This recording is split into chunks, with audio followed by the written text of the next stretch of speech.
هنعمل صينية جلاش سهلة وبسيطة جدا.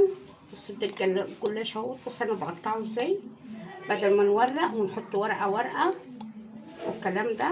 بصوا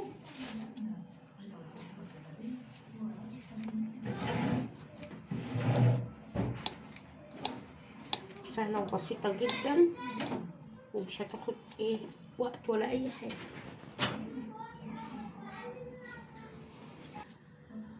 نحط شوية زيت صغيرين. بصوا حبايبي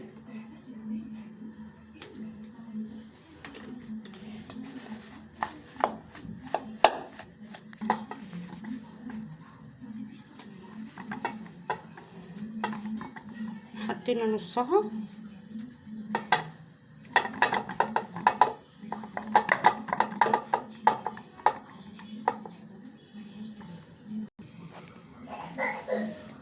انا عندي شويه زيتون اسمر على اخضر على قرن فلفل كان عندي، حطيت كده في النص.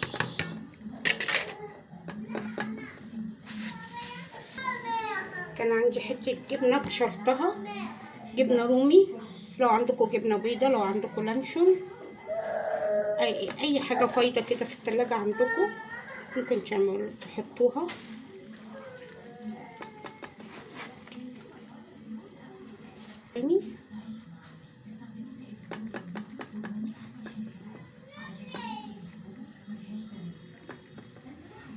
بعد كده هنحط بقيه الجلاش.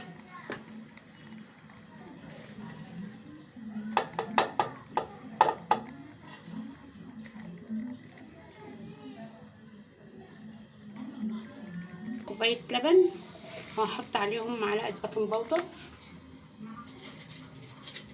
بيكنج باودر هقول لكم عشان يورق صينيه الجلاش. لو في بيضه ماشي، بس انا في الشتاء ما بحبش احط بيض على اي اكل عشان بيظهر البرد. بسم الله الرحمن الرحيم. هنرششه كده على وش الصينيه.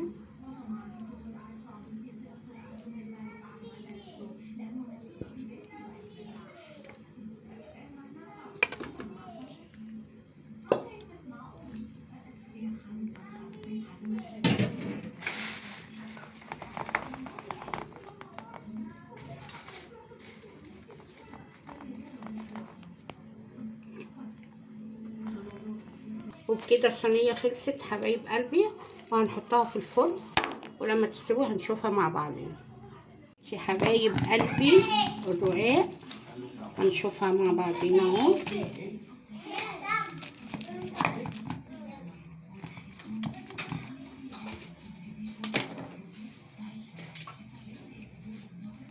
بسم الله الرحمن الرحيم. ايوه يلا.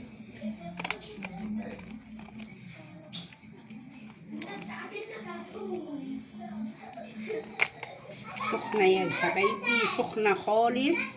بصوا انا هوسع فيها كده عشان تشوفوا بس الحشو اللي من جوه. تمام.